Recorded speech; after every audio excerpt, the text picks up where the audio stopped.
O Senhor esteja com vocês. Ele está no meio de nós. Proclamação do Evangelho de Jesus Cristo, segundo Mateus. Glória a vós, Senhor. Naquele tempo, disse Jesus aos seus discípulos: cuidado, estai atentos, porque não sabeis quando chegará o momento. É como um homem que, ao partir para o estrangeiro, deixou sua casa sob a responsabilidade de seus empregados, distribuindo a cada um sua tarefa própria, e mandou o porteiro ficar vigiando. Vigiai, portanto, porque não sabeis quando o dono da casa vem, à tarde, à meia-noite, de madrugada ou amanhecer, para que não suceda que, chegando de repente, ele vos encontre dormindo. O que vos digo tudo, pois, é isso: estai atentos e vigilantes. Palavra da salvação. Glória a vós, Senhor.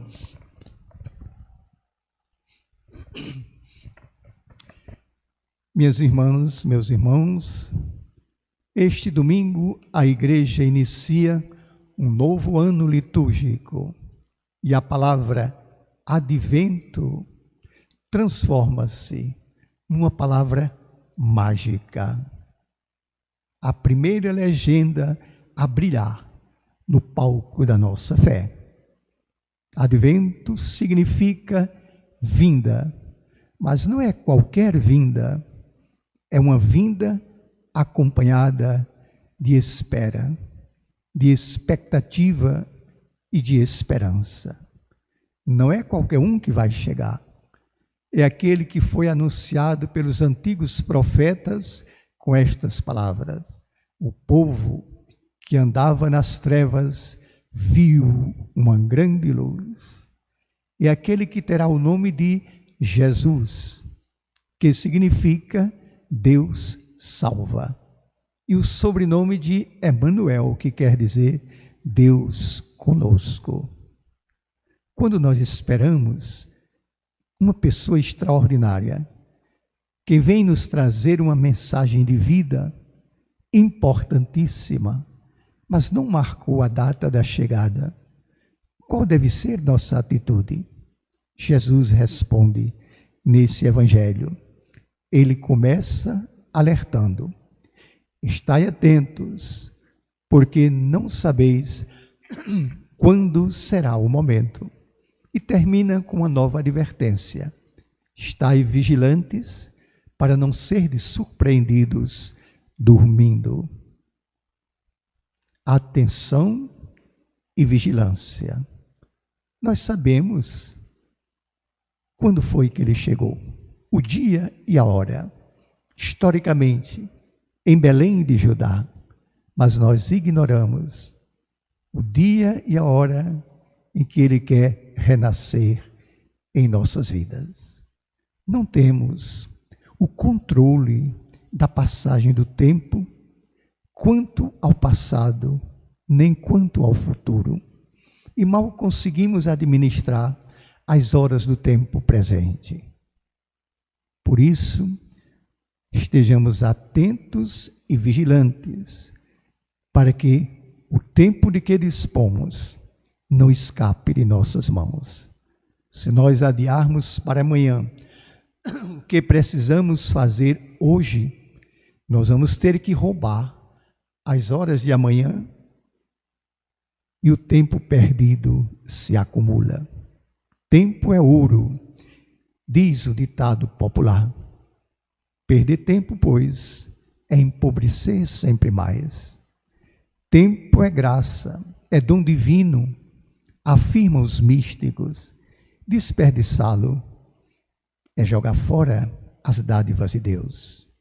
Por um lado, Deus é Senhor do tempo, está acima do tempo, não depende do tempo.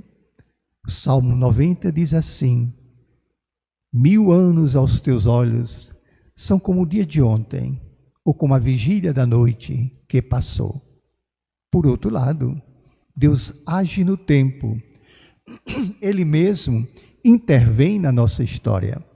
E a sua intervenção transforma a história do mundo em história da salvação.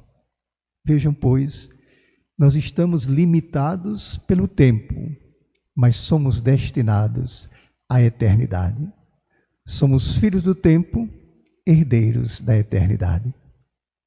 Daí a importância de estarmos vigilantes agora para não perder o que virá depois. Como é que nós administramos esses dois tempos? O tempo de Deus e o nosso tempo. Nós vivemos em ciclos determinados pelo universo criado.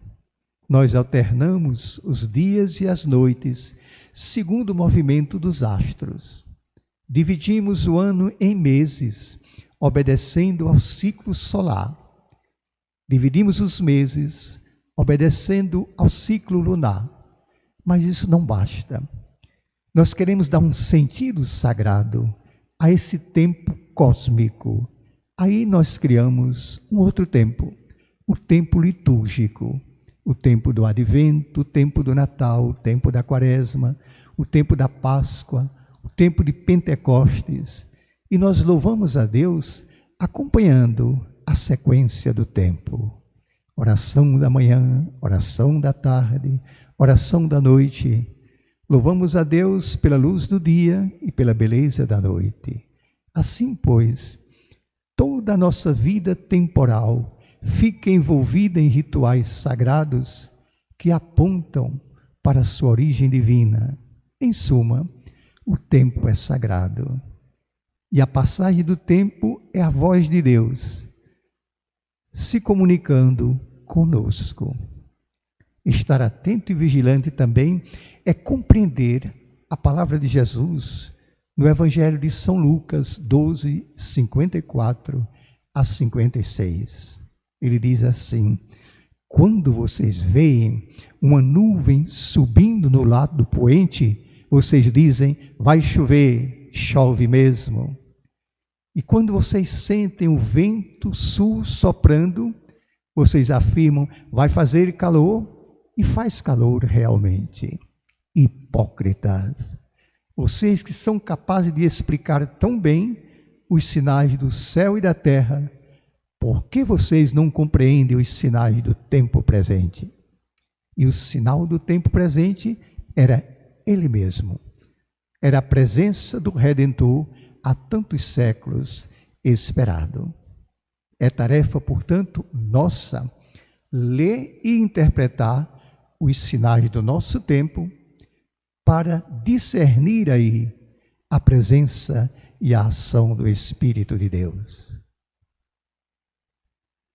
Nós costumamos tomar conhecimento dos acontecimentos através dos meios de comunicação e ficamos impressionados pelo volume das notícias negativas, muito maior do que o volume das notícias positivas. Se nós nos deixamos, pois, guiar pelo que os nossos olhos veem e os nossos ouvidos escutam, nós acabamos perdendo a esperança e entrando nessa onda de pessimismo, de apatia e depressão. Não. Precisamos apreender o que se esconde por trás dos fatos. O veneno da cobra mata, é verdade.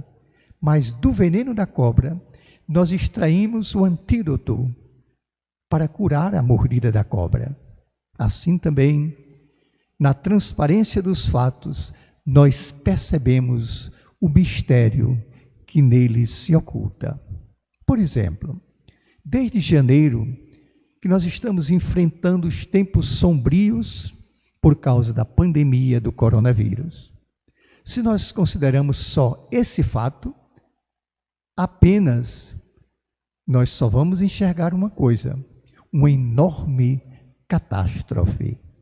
Mas se nós abrirmos outros olhos, nós vamos perceber outras realidades. Vamos descobrir que o coronavírus veio também mexer com as nossas consciências.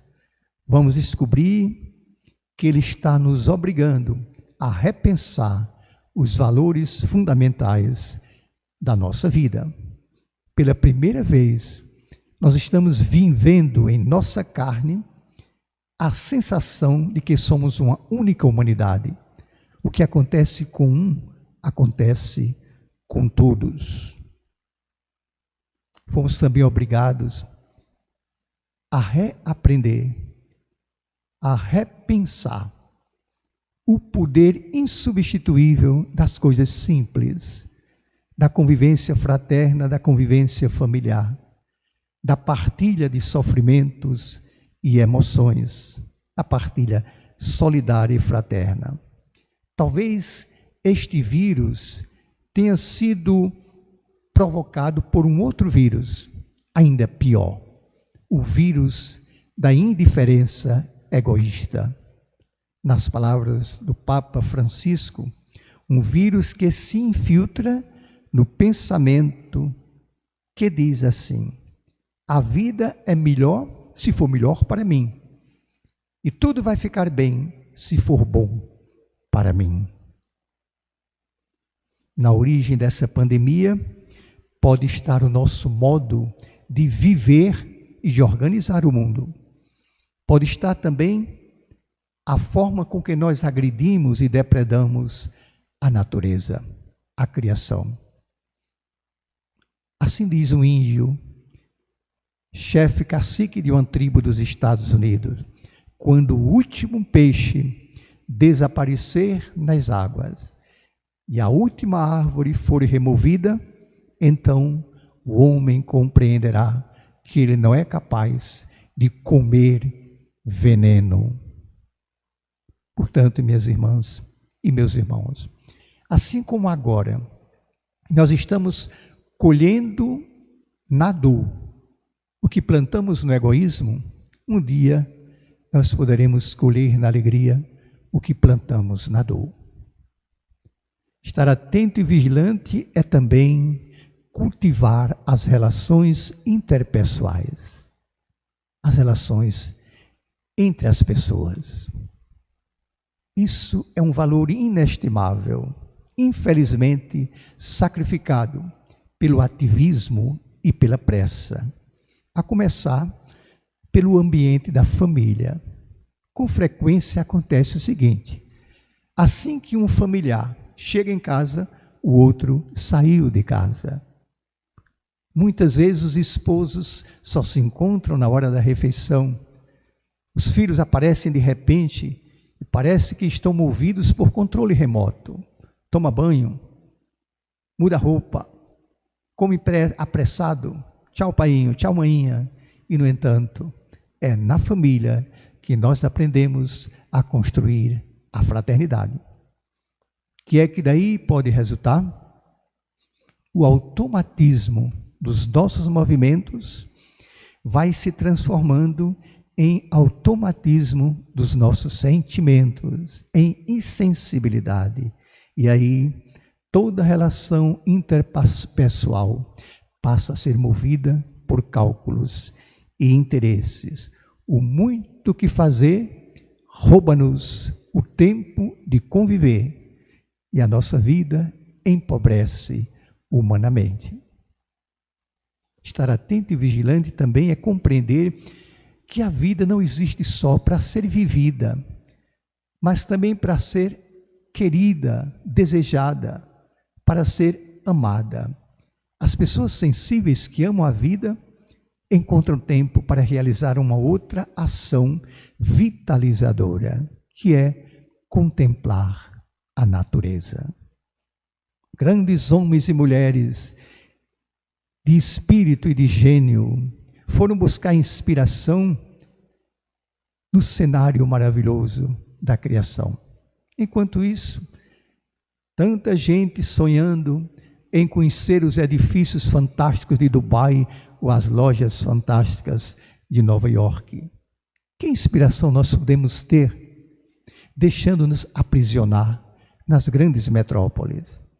As grandes metrópoles tiram-nos, roubam-nos, os elementos mais saudáveis da natureza: o ar puro, a luz transparente, a água cristalina, a visão do amanhecer, a visão do entardecer, a visão do anoitecer, o silêncio interior. Estar atento e vigilante também é saber cultivar os bens culturais.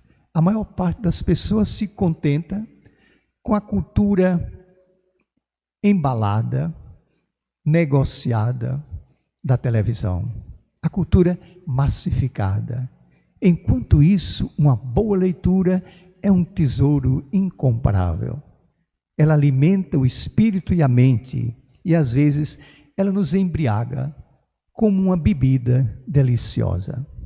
Estar atento e vigilante também é compreender o significado das festas, tantas festas nesse fim de ano, das festas que não significa somente comer, beber, dançar e fazer boa figura, mas em que nós priorizamos o prazer da convivência, a alegria partilhada espontaneamente.